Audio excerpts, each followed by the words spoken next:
Bienvenue sur Africa 24 dans cette nouvelle édition du 12-15 au sommaire de l'actualité. Théâtre de violence depuis 2014, la ville de Béni en République démocratique du Congo est de nouveau secouée. Dans la nuit de lundi à mardi, 12 personnes ont été tuées dans un massacre. La population appelle à plus de protection. Baisse de la production pétrolière du Cameroun en 2018 selon la Société nationale des hydrocarbures. 13 378 millions de barils de pétrole ont été commercialisés durant cette période. Et puis lancement de la deuxième édition de l'atelier Résidence Montagnard au Togo, placé sous le thème de l'unité. L'événement durera 3 mois et se tiendra dans plusieurs villes du pays.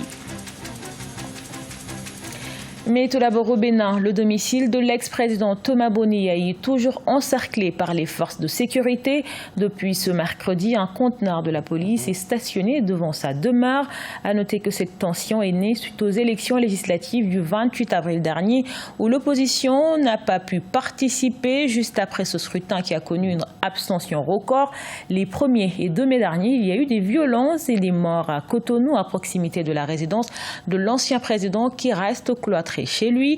Yahi Boni a lancé un appel à la communauté internationale, un appel qui pour l'instant reste sans effet. Depuis octobre 2014, le chef-lieu du Nord Kivu en République démocratique du Congo et ses environs sont régulièrement frappés par des massacres. Dernier en date, dans la nuit du lundi à mardi 4 mai, une douzaine de civils ont été tués par des miliciens à Béni. Face à cette insécurité, la population appelle à l'aide. Ange Bijonomegno. En République démocratique du Congo, la ville de Béni est de nouveau frappée par une attaque armée perpétrée par des groupes rebelles. Selon les autorités militaires, le bilan de cette attaque est de 12 morts. Parmi les victimes, il y a des civils, des militaires et un membre du groupe rebelle.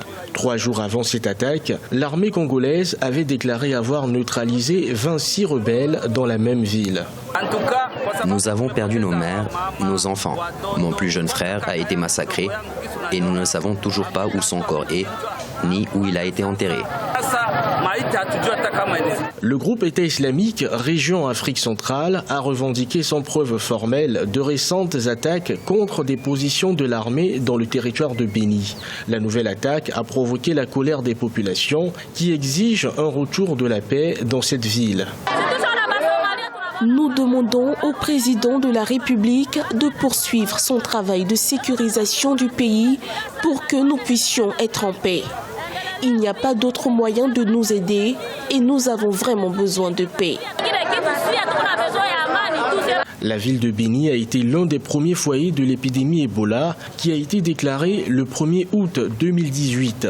Des centaines de civils ont été tués dans la région de Béni depuis octobre 2014. Les tueries à Béni sont généralement attribuées aux forces démocratiques alliées ADF, à l'origine des rebelles ougandais qui se sont repliés dans l'est du Congo il y a plus de 20 ans.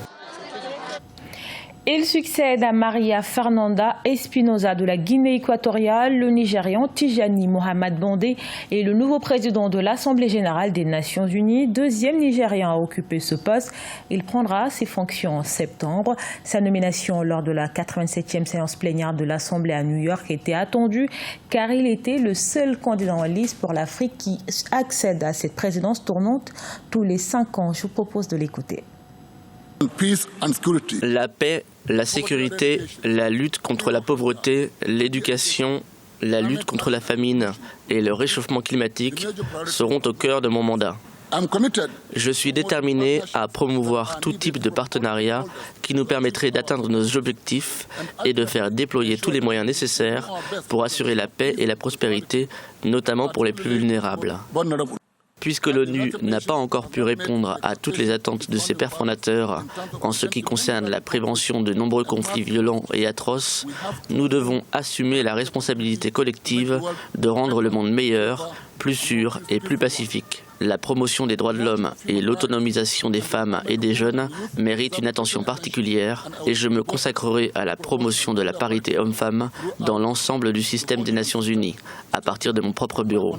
L'Assemblée générale doit jouer son rôle pour combler les lacunes et promouvoir l'action collective face à toutes les questions internationales qui méritent de l'attention, en étroite coordination avec le secrétaire général, le Conseil de sécurité et l'ECOSOC.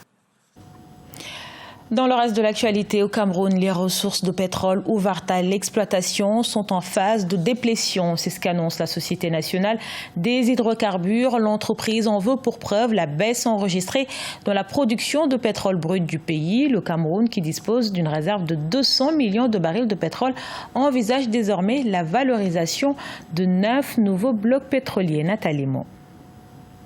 La production de pétrole du Cameroun a connu une baisse de 10% en 2018. Les données de la Société nationale des hydrocarbures révèlent que 13,378 millions de barils de pétrole ont été commercialisés durant cette période. Selon des experts, ces faibles performances sont notamment imputables à l'appauvrissement des puits pétroliers actuellement exploités. En 2017, on avait prévu exploiter 28 millions de barils, on n'en a exploité que 23. On a de la peine à atteindre les objectifs fixés à cause de cette déplétion naturelle qui est un phénomène irréversible. Conscient de la déplétion des ressources naturelles ouvertes à l'exploitation, le gouvernement camerounais a lancé la promotion de 9 blocs pétroliers onshore et offshore situés dans les localités de Rio del Rey et Campo et couvrant des superficies de 7 000 km² et 19 000 km² respectivement. Il va falloir attirer des investisseurs qui viennent faire de la recherche pétrolière vers de nouveaux gisements pour justement pallier à cette contre-performance, à savoir que le Cameroun estime la réserve à 200 millions de barils et en exploite 25 millions par an. Vous voyez qu'il n'en a plus pour beaucoup. Et c'est pour cela que l'exécutif a saisi l'initiative par un projet de code pétrolier en 2019 pour remplacer le code pétrolier qui existe depuis 1999. En 2018, le Cameroun a investi plus de 324 millions de dollars dans le secteur pétrolier pour des revenus de 71,32 millions de dollars par baril. La production d'hydrocarbures du Cameroun se relève péniblement de la crise pétrolière mondiale de 2014. La deuxième édition de l'atelier Résidence Montagnard a été lancée ce mardi 4 juin à Lomé, la capitale togolaise. Cet événement est une manifestation culturelle célébrant les arts visuels et plastiques. Pour cette édition 2019, les initiateurs veulent saisir l'occasion pour appeler les Togolais au vivre ensemble, seul gage d'un développement harmonieux. Reportage de notre correspondante Emefa Kofi. Ras Sankara Agboka, performeur artistique présent à l'édition 2019 de Montagnard à Lomé. Ras appelle à l'unité nationale face aux défis sociopolitiques du Togo. L'artiste a également présenté un autre tableau, celui de la purification, une nécessité pour la réalisation de cette unité nationale. C'est important de rester ensemble, mais c'est important de savoir qu'est-ce qui a causé des problèmes avant qu'il y ait une division.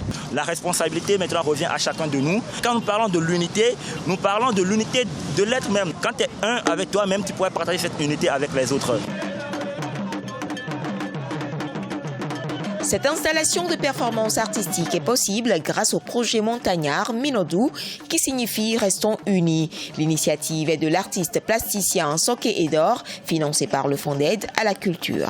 Minodou, c'est une sorte de rappel à l'unité dans l'action pour que notre pays se développe, pour construire d'abord notre petite communauté de base qui est aujourd'hui un groupe d'artistes professionnels. La semaine prochaine, on rendra hommage à Eloko. Feu Eloko, il est décédé. C'est un artiste bien connu en Allemagne, mais un peu moins connu chez lui. Initiée le 4 juin, cette performance artistique en pleine ville a vu la collaboration des artistes plasticiens, notamment Richard Lateloson Body ou encore Anoumou Serge. Le projet Montagnard 2019 s'étend sur 1 mois et demi et se tiendra dans plusieurs villes du Togo avec pour touche finale une grande exposition dans la région des Plateaux. À la page sport, la finale retour de la Ligue des champions africains entre l'Espérance Tunis et le Wydad de Casablanca sera rejouée sur terrain neutre. C'est le verdict de la Confédération africaine de football, mais après la Coupe d'Afrique des Nations qui démarre le 21 juin prochain en Égypte. Rappelons que le match retour avait été interrompu vendredi 31 mai à cause d'une défaillance du vidéo arbitrage. Les Marocains avaient quitté le terrain et refusé de reprendre la partie et la CAF avait remis le trophée aux Tunisiens qui pourraient faire appel de cette décision. Ce journal a été réalisé par l'ensemble de la rédaction. Merci pour votre fidélité. Retrouvez dans un instant une nouvelle édition de l'actualité sur Africa 24.